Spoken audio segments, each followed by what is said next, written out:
Good day everyone, my name is Marjeline Calvo, and for today, I am your third reporter. At this moment, I'm going to report about the circumstances of the act. What is circumstance? It refers to the events, occasions, or conditions that make the act concrete. Modify acts either by increasing or diminishing of the agent. Lighten or aggravate the weight of moral accountability of the performer. So, circumstance, it means refers to the events or the occasion that make the act concrete. And also it modify acts either by increasing or diminishing. And next, lighten or aggravate the weight of moral accountability of the performer. So, nagalighten siya or nag-aggravate siya sa moral or the responsibility of the person who do such of act. Next, circumstances of the act. An act is an event. It happens in definite time and place. It is accompanied by certain elements which contribute to the nature and accountability of such act. So circumstances of the act. So it is an act or is an event. And also the occasions. And it will happen in definite time and place. And it contribute to the nature and accountability of such act. In law, we speak of mitigating or aggravating factors affecting a criminal act. So, mitigating factor is the opposite of aggravating circumstance. As a mitigating factor provides reason as to why punishment for a criminal act ought to be lessened. So, mitigating factors, so mo ni siya ang nag-provide og reason or rason nganong kana nga person is tagaan siya punishment. And when we say aggravating factors, it will lead to a harsher penalty. So, it is the penalty of the criminal act. And relate to the circumstances of the offense itself, such as use of weapon, the severity of injury suffered by a victim. So, if the person is magamit na siya og weapon and it cause of serious injury to the victim, so mao siya ang sa law. Morality also takes into account and circumstances surrounding an act. So also the morality takes the circumstances of surrounding an act. So these circumstances are who, what, where, with whom, why, how, and when. So these are the circumstances. First, who refers to the primary doer of the act and also the receiver of the act. So it is the circumstance of the person or the person involved of such act. It is the person who perform of such act. Next, what refers to the act itself and to the quality and quantity of the resultant of such act. It is the circumstance of the quality. So, pasabot, what? So, unsa nga action ang iyahang i-perform. So, it's either bad ba or good. So,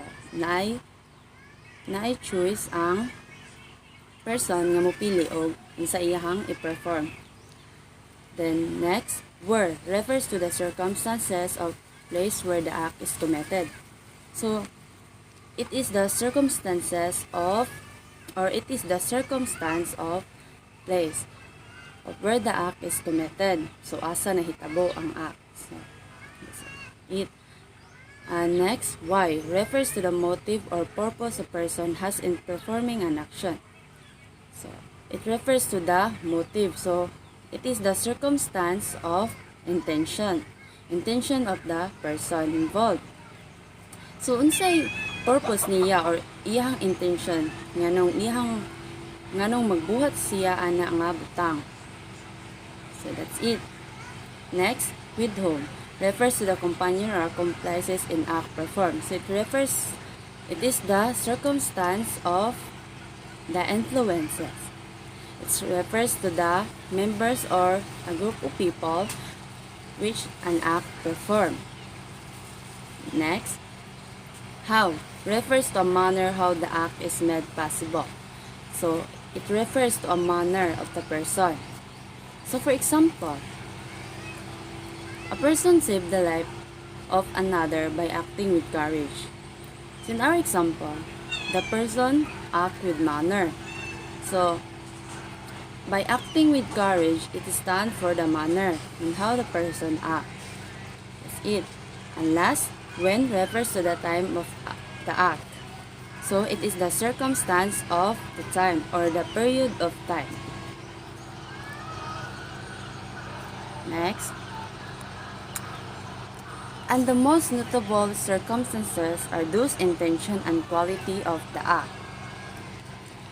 So, the most notable, so it is the most important of the circumstance is the intention and the quality. So, mo to intention nga unsay purpose sa isa ka person nga iyahang buhaton to nga butang, then quality. So, unsa dapat ang iyahang i-act or i-perform. It's either good ba or bad, so nasay choice. That's it. Next, observation. First, circumstances may either increase or decrease the wrongfulness of an act. So, circumstances daw is pwede siya mo increase or mo decrease sa wrongfulness of an act. So, for example, killing of innocent people in the case of terrorists exploding a bomb inside a commercial plane constitutes a serious crime. On the other hand, by contrast, killing someone who has long oppressed the assailant is less wrongful. Nonetheless, the act remains evil because no one may take the law in his own hands, even the purposes of averaging oneself. So in our example, killing the innocent people, in this case of terrorists, it is the wrongfulness act. So it remains an evil act. So in our example, pwede siya makadugang sa wrongfulness of an act. And next, number 2. Circumstances also may either increase or decrease the merits of a good act. So for example, helping another at the risk of one's own life is greatly meritorious. Helping another for purposes of publicity lessen the merits of charity. So in our example, it is a good act. So sa atong example is pwede siya makadugang sa merits of a good act. That's it. Next, 3. Some circumstances may alter the nature of an act. So for example, the act of committing a hold-up is different from simple stealing. The hold-up presupposes the use of threat or violence, whereas stealing implies stealth or deception. So, if the person is mang-hold up siya, muna siya ang maggamit siya og threat or violence. So, pasabot, nakapasakit na siya sa tao. And unlike the stealing or ang pagpangawat is implies ra siya og pag-abuso sa tao. Next, conclusion.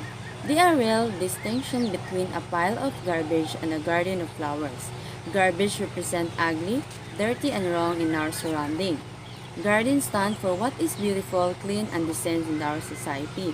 So in our conclusion, there are real distinction between the garbage and the garden of flowers. So garbage represent the ugly. So, it means, ang garbage is nag-represent sa kapangit o kahugaw sa atuang surrounding. And then, the garden stand for what is beautiful. So, it means, ang garden is nag-represent siya sa unsa ka nindot or kahinlo and decent in our society. And next, ang masama ay gawa-gawa lamang ng tao does not mean that evil is man's invention. It means that man uses his freedom to go wrong. So, di na to matawag ang sa katao nga evil. If magbuhat siya, dili maayo because the man, he have freedom to do wrong. Next, to be an authentic person is to be a responsible person. He know how to use his freedom only as instrument to do good. So, if the person who know how to use his freedom, is piliun yun niya ang maayo. And then, mahimo siyang instrument to the others. Next. So, that's all for today. Thank you and God bless.